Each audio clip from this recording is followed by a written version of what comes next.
क्या हालचाल? बढ़िया एकदम। तो चलो, अपनी ऑर्गेनिक केमिस्ट्री की सीरीज में नया वीडियो आ गया जिसमें हम लोग प्रिपरेशन ऑफ हेलो एल्केन्स तो कर ही रहे हैं। आज का जो मेथड है वो है preparation of halo alkanes from alcohols. ठीक है, इसके पिछले लेक्चर में हम लोगों ने प्रिपरेशन ऑफ हेलो एल्केन्स कर लिया from halogenation of alkanes and by addition reactions of alkenes से। ठीक है, और एलाइलिक सब्स्टिट्यूशन भी हम लोगों ने देखा था। तो आज अपना जो प्रिपरेशन है वो है फ्रॉम एल्कोहल्स। ठीक, तो एल्कोहल से हमको बनाना क्या है? Alkyl halide. क्या बनाना है एल्कोहल से? Alkyl halide. ठीक, अब देखो एल्कोहल होता क्या है? एल्कोहल बोले तो OH ग्रुप। इसका मतलब यह है कि कोई भी एक एल्काइल ग्रुप है जिसके अंदर OH लगा हुआ है तो क्या हम इसको एल्कोहल कहेंगे? ठीक, अब इस एल्कोहल से हमको एल्काइल हलाइड बनाना है। ठीक, एल्कोहल से एल्काइल हलाइड बनाने के कई सारे तरीके हैं, जिसमें से पहला तरीका है लूकस रिएजेंट, पहला। ठीक, दूसरा है PCl5 फॉस्फोरस पेंटाक्लोराइड। अब ये ध्यान रखना कि PCl5 गैसियस और सॉलिड दोनों ही स्टेट में एग्जिस्ट करता है और दोनों से ही रिएक्शन होंगी। ठीक, तीसरा है अपना PCl3। ठीक है, और चौथा है अपना SOCl2। ये बेस्ट मेथड होता है बेटा। ठीक है, एल्कोहल से एल्काइल हलाइड बनाने का बेस्ट मेथड होता है बाय यूजिंग SOCl2, और इसको हम डार्जन्स मेथड भी कहते हैं। डार्जन्स मेथड। ठीक है, तो ये नेम्ड रिएक्शन है, ध्यान रखना, ये भी नेम्ड रिएक्शन है। तो ये सारा कुछ जो आज के लेक्चर में पढ़ोगे, ठीक है, वो आपने 11th में नहीं पढ़ा है, ये आपके लिए 12th में नई चीज है। तो आज का लेक्चर इंपॉर्टेंट होने वाला है, ध्यान से देखना, वीडियो को अच्छे से समझना। विद रिएक्शन मैकेनिज्म हम लोग सब कुछ कंप्लीट करेंगे। आज के लेक्चर में हम लोग लूकस रिएजेंट, लूकस टेस्ट और स्टीरियोकेमिस्ट्री के बारे में बात करेंगे। अगले लेक्चर में हम लोग PCl5 की गैसियस और सॉलिड पढ़ेंगे, फिर PCl3 पढ़ेंगे एंड देन डार्जन्स मेथड पढ़ेंगे। ठीक, तो चलो शुरू करते हैं आज का लेक्चर अपना, जिसमें preparation of alkyl halide from alcohol by using Lucas reagent. ठीक है, from alcohol to alkyl halide, alcohol to alkyl halide by using Lucas reagent. Lucas reagent होता क्या है? Concentrated HCl over anhydrous ZnCl2। इन दोनों का जो मिक्सचर है इसको हम कहते हैं लूकस रिएजेंट। देखो यहां पे लिख भी लो, लूकस रिएजेंट जो होता है वो होता है बेटा concentrated HCl plus anhydrous ZnCl2। इन दोनों के मिक्सचर को हम लूकस रिएजेंट कहते हैं। ठीक, चलो, तो ये तो हमारा था प्रिपरेशन। अब जरा मैकेनिज्म देख लिया जाए। जैसे ही आप कंसंट्रेटेड HCl को ओवर एनहाइड्रस ZnCl2 के साथ रिएक्ट कराओगे इन प्रेजेंस ऑफ एल्कोहल, आपको एल्काइल हलाइड प्लस वाटर मिल जाएगा। ठीक है, मोटा मोटी समझो कि यहां से होगा क्या। देखो ROH में आप HCl को यूज कर रहे हो, ठीक है, तो यहां से ये H2O निकला और यहां से ये X निकला Cl और यहां से ये RCl बना और H2O बन गया। ये होता है। ठीक है, मोटा मोटी। अब इसकी मैकेनिज्म समझते हैं हम लोग, मैकेनिज्म से ज्यादा क्लियर होगा। तो देखो मैकेनिज्म क्या कहती है इसकी। देखो भाई, यहाँ पे साइड में लिख लेते हैं पहले हम लोग कि हम लोगों को बनाना क्या है। ROH से हमको रिएक्ट कराना है HCl in presence of anhydrous ZnCl2। इससे मिलेगा क्या हमको, RCl प्लस H2O, ये मिलेगा H2O। ठीक, ये हमको मिलेगा। इसकी मैकेनिज्म देखते हैं, देखो सुनो मैकेनिज्म क्या है भाई। देखो सबसे पहले हमारे पास क्या है, एल्कोहल ROH, ऑक्सीजन के पास लोन पेयर होंगे, ठीक है। अब सुनो, कंसंट्रेटेड HCl है तो ये क्या हो जाएगा, H और Cl, ये Cl ये H, ये बॉन्ड टूट गया।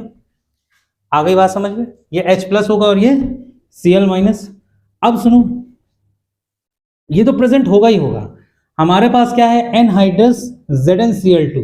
बेटा जिंक जो है, जिंक वो डी ब्लॉक एलिमेंट है, और ZnCl2 एनहाइड्रस ZnCl2 जो होता है वो बिहेव करता है एज अ लुईस एसिड, ठीक है। अब लुईस एसिड क्या होता है, देखो एसिड तो वो होता है जो H प्लस दे, बेस वो होता है जो OH माइनस दे, ठीक। लेकिन लुईस एसिड क्या होता है, जो इलेक्ट्रॉन पेयर को एक्सेप्ट करे। लुईस साहब ने एसिड को डिफाइन किया था on the basis of electron pair acceptance, ठीक है। तो जो भी कंपाउंड, जो भी एलिमेंट इलेक्ट्रॉन पेयर को एक्सेप्ट करता है वो लुईस एसिड कहलाता है, और जो इलेक्ट्रॉन पेयर को डोनेट करता है वो लुईस बेस कहलाता है। तो ZnCl2 इलेक्ट्रॉन को एक्सेप्ट करने की क्षमता रखता है, इलेक्ट्रॉन डेफिशिएंट होता है, इसलिए बिहेव करता है एज अ लुईस एसिड। तो देखो H प्लस और Cl माइनस तो है ही है। अब सुनो, इसको रहने दो, H प्लस Cl माइनस तो है ही है, साथ में यहाँ पे है ZnCl2। अब देखो इसको इलेक्ट्रॉन की भूख है, ये बिहेव कर रहा है एज अ लुईस एसिड, तो इसके इलेक्ट्रॉन की भूख को शांत कौन करेगा, ये। इसने अपने वैलेंस सेल के इलेक्ट्रॉन पेयर को डोनेट कर दिया। अब जब इसने अपने वैलेंस सेल के इलेक्ट्रॉन पेयर को डोनेट किया तो जो स्पीशीज बनी वो क्या बनी, देखो यहां से देखते हैं हम लोग, इस O पे ये ZnCl2 जुड़ जाएगा, बनेगा क्या, प्रोडक्ट। जब इसने अपना बैलेंस सेल का इलेक्ट्रॉन पेयर इसको डोनेट किया तो बना ROH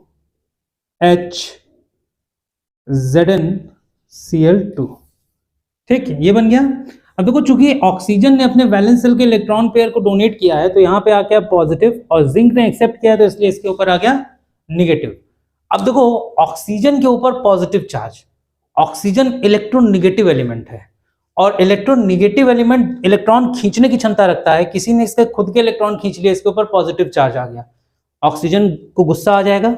अब ऑक्सीजन क्या करेगा, अब ऑक्सीजन जो है इलेक्ट्रॉन खींचेगा, इलेक्ट्रॉन खींचेगा तो क्या करेगा, इस R से, इस एल्काइल ग्रुप से वो इलेक्ट्रॉन खींचेगा और अपने इस पॉजिटिव चार्ज को न्यूट्रलाइज कर लेगा, ठीक।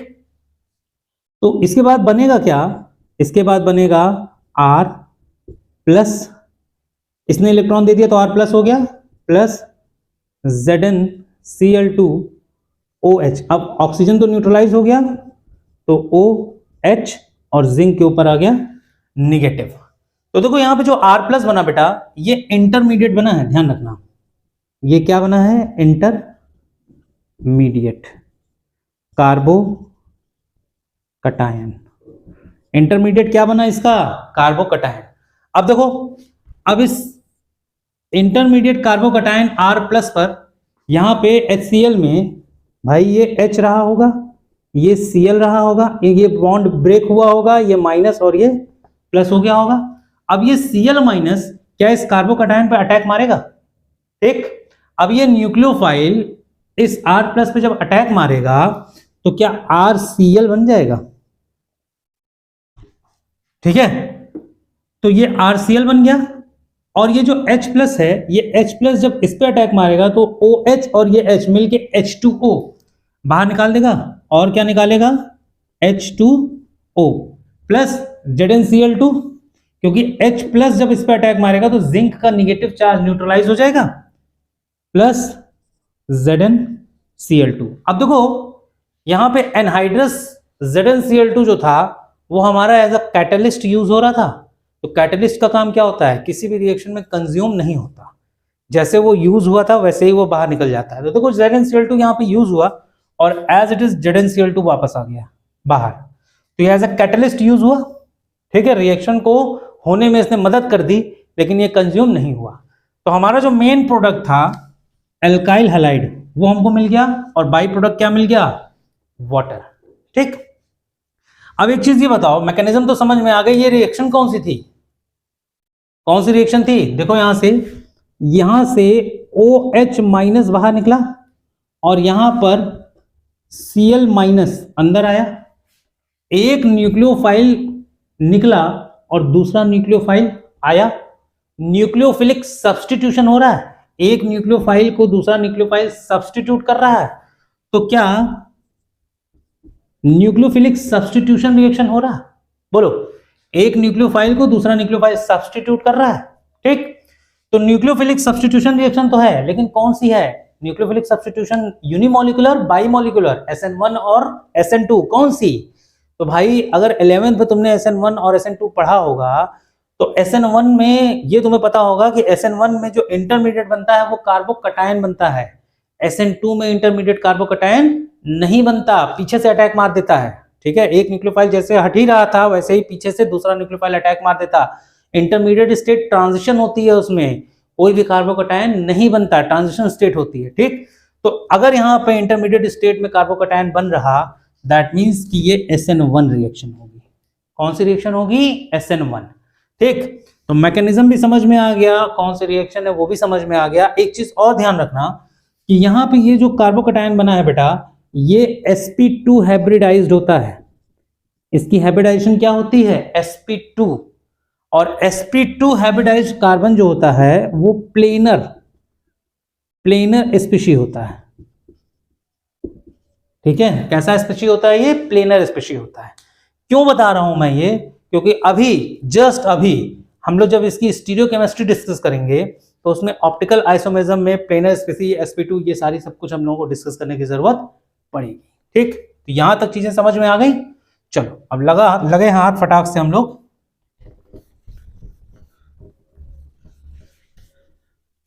जरा लूकस रिएजेंट की बात कर लें और लूकस टेस्ट की बात कर लें, फिर हम लोग स्टीरियोकेमिस्ट्री की बात करेंगे। अब एक चीज ये बताओ, यहां से हमको ये देख के समझ में आ गया कि भाई साहब इसका जो इंटरमीडिएट स्टेट है वो कार्बोकटायन है। ठीक है, अगर इसका इंटरमीडिएट अगर इसका कार्बोकटायन बन रहा, ठीक, तो इसका मतलब ये है कि इसके इंटरमीडिएट की जो स्टेबिलिटी का ऑर्डर होगा वो 3 degree, greater than 2 degree, greater than 1 degree होगा। ठीक है, आ रही बात समझ में? इसका मतलब अगर R3COH एक एल्कोहल ये है, ठीक, एक एल्कोहल R2CHOH है और एक एल्कोहल CH3OH है। ठीक है, जाहिर सी बात है ये 3 डिग्री है, ये 2 डिग्री है, ये 1 डिग्री है। तो अगर हम तुमसे ये पूछें कि इन तीनों अल्कोहल में से लूकस टेस्ट या लूकस रिएजेंट के साथ एल्डिहाइड सबसे एल्काइल हैलाइड सबसे पहले कौन बना देगा? अगर हम तुमसे ये पूछें कि इन तीनों अल्कोहल में से ऑर्डर ऑफ रिएक्टिविटी बताओ, order of reactivity towards alkyl halide, हाँ, या टुवर्ड्स लूकस रिएजेंट। ठीक, order of reactivity towards लूकस reagent. तो भाई लूकस रिएजेंट में हमें पता है SN1 रिएक्शन होती है।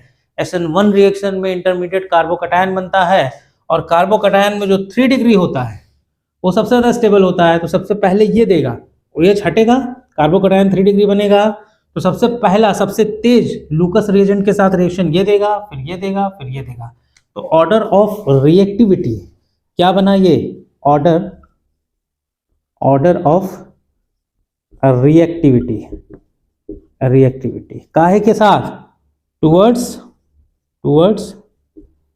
लूकस रिएजेंट, लूकस रिएजेंट के साथ ये ऑर्डर ऑफ रिएक्टिविटी होगी 3 degree greater than 2 degree greater than 1 degree. अब देखो यहीं पे हम लोग बात कर लेते हैं लूकस टेस्ट की। लूकस टेस्ट, ये तो समझ में आ गया ना भाई कि जो 3 डिग्री अल्कोहल है वो लूकस टेस्ट बहुत जल्दी दे देगा, तुरंत खटाक से मैकेनिज्म कर लेगा। 2nd डिग्री वाला थोड़ा कम देगा, 1 डिग्री वाला उससे भी कम देगा। तो अब यहीं पे देखो लूकस टेस्ट क्या होता है कि अगर 3 डिग्री अल्कोहल है, 3 डिग्री अल्कोहल है, ठीक है, तो इसको जब आप लूकस रिएजेंट के साथ रिएक्ट कराते हो, लूकस रिएजेंट के साथ जब आप रिएक्ट कराओगे तो RX एल्काइल हैलाइड बनेगा ना भाई, alkyl halide plus water.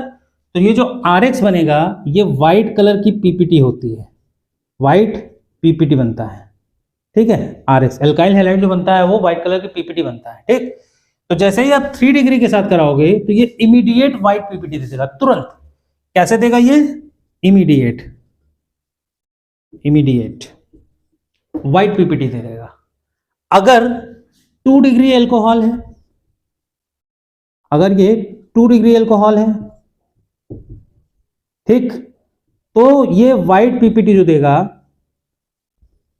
White PPT जो देगा वो 5 से 10 मिनट के बाद देगा, ठीक है, ठीक है। और यही अगर 1 डिग्री है, 3 डिग्री हो गया, 2 डिग्री हो गया, चलो यहीं पे 1 डिग्री लगा देते हैं, नीचे कैमरे में दिखेगा नहीं फिर। अगर 1 डिग्री अल्कोहल है, ठीक है, और आप लूकस रिएजेंट लगा रहे हो तो आपको व्हाइट पीपीटी नहीं मिलेगी, नो व्हाइट पीपीटी। कब? रूम टेम्परेचर पे। लेकिन अगर आपने हीट कर दिया तो आपको व्हाइट पीपीटी मिल जाएगी at room temperature. Room temperature पर आपको व्हाइट पीपीटी नहीं मिलेगा। तो बेटा डिस्टिंग्विश करने के लिए लैब में ये लूकस टेस्ट बहुत काम आता है, ठीक है। 3 degree, 2 degree, 1 degree alkyl halide को डिस्टिंग्विश करने के लिए लूकस टेस्ट काम आता है। मान लिया आपको कोई एल्काइल हैलाइड दिया और लूकस रिएजेंट दे दिया, ठीक है, आपको लूकस टेस्ट करना है, आप लूकस टेस्ट किए तो जैसे ही टेस्ट ट्यूब में आपको इमीडिएट व्हाइट पीपीटी मिल गया, दैट मीन्स कि जो भी एल्काइल हैलाइड था वो 3 डिग्री था।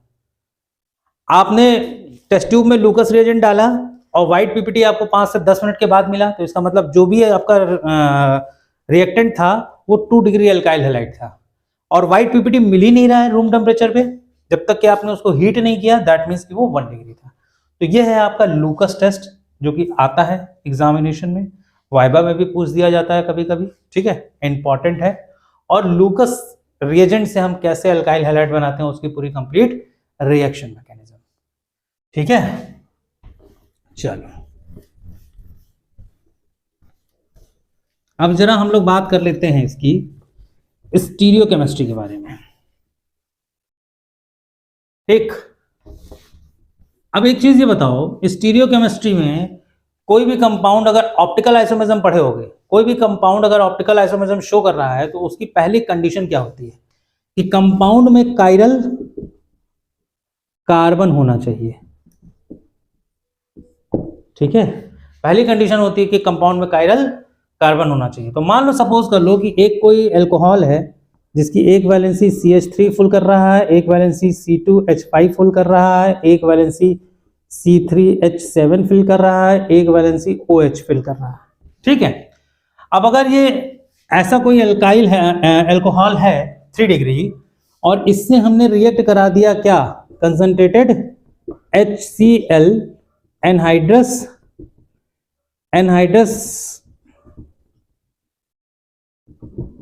ZnCl2, मतलब बोले तो लूकस रिएजेंट।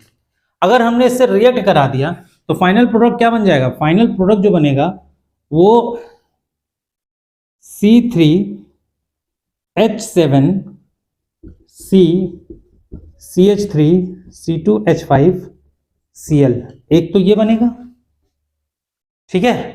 और एक बनेगा, और एक कंपाउंड बनेगा आपका CH3 C2H5 C3H7 Cl। इसको हम कहते हैं रिटेंशन और इसको हम कहते हैं इन्वर्जन। ठीक है। और इन दोनों की वजह से जो मिक्सचर होगा उसको हम कहेंगे रेसिमिक मिक्सचर। अब ये सब सर क्या बता गए, ऊपर से निकल गया, समझाइए जरा, समझाते हैं। सुनो, पहले इसको नोट करो कि ये बनेगा रिटेंशन और ये बनेगा इन्वर्जन। सुनो, इसका जो इंटरमीडिएट बनेगा, इसका इंटरमीडिएट क्या ये बनेगा CH3C C2H5 C3H7 प्लस ये कार्बोकैटायन बना, ये प्लेनर स्पीशी होगा, sp2 हाइब्रिडाइज्ड, बताया था मैंने। प्लेनर बोले तो मतलब ये एक प्लेन में, इस बोर्ड के ही प्लेन में होगा, ये कार्बन होगा 1 2 3, यहाँ कहीं CH3 लगा होगा, यहाँ कहीं C2H5 लगा होगा, यहाँ कहीं C3H7 लगा होगा, और ये सब के सब एक ही प्लेन में होंगे भाई। ठीक है, आगे बात समझ में। अब ये जो OH माइनस हटा, ये जो वैलेंसी खाली हुई, उसमें एक लोब ये होगा, एक लोब ये, मतलब ये प्लेन में है ना भाई, तो एक लोब ऊपर और एक लोब नीचे। ये प्लेन है, प्लेन में कार्बन लगा, एक तरफ CH3, एक तरफ C2H5, एक तरफ C3H7। ठीक, CH3 C2H5 C3H7, बीच में कार्बन, एक लोब ऊपर एक लोब नीचे। तो जो इनकमिंग न्यूक्लियोफाइल है Cl माइनस, वो ऊपर से भी आ सकता है और नीचे से भी आ सकता है। तो अगर OH माइनस ऊपर लगा था और Cl माइनस भी ऊपर ही आया, तो जो कंपाउंड बनेगा वो रिटेंशन बनेगा। और अगर OH माइनस ऊपर लगा था, Cl माइनस ने नीचे से अटैक मारा, तो जो कंपाउंड बनेगा वो इन्वर्जन बनेगा। मतलब प्लेन ऑफ पोलराइज्ड लाइट को रिटेंशन वाला अगर क्लॉकवाइज घुमा रहा है, तो इन्वर्जन वाला उसको एंटी क्लॉकवाइज घुमा देगा। और मिक्सचर में ये दो के दोनों ही होंगे, इसलिए जितना ये क्लॉकवाइज घुमाएगा उतना ही ये एंटी क्लॉकवाइज घुमाएगा। ओवरऑल मिक्सचर की वजह से जो इंपैक्ट होगा पोलराइज्ड लाइट पे वो 0 होगा। जितनी वो क्लॉकवाइज घूमेगी उतनी वो एंटी क्लॉकवाइज घूमेगी। तो एक्चुअली जो मिक्सचर हुआ वो क्या हुआ, ऑप्टिकली इनएक्टिव। क्यों? क्योंकि ये पोलराइज्ड लाइट को घुमा नहीं पाएगा। समझ में आई बात? तो ये थोड़ा सा आइडिया था आपको स्टीरियोकेमिस्ट्री के बारे में, क्योंकि ऐसा केस आपको मिल सकता है, स्टीरियोकेमिस्ट्री के बारे में आपसे पूछा जा सकता है।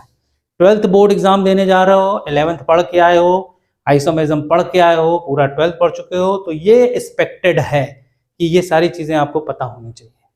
ठीक है, तो that is all about your preparation of alkyl halide from alcohol by using Lucas reagent. अभी PCl5, PCl3 और डार्जन्स मेथड बचा हुआ है, वो नेक्स्ट वीडियो में आएगा। तब तक पढ़ाई करते रहिए, खुश रहिए।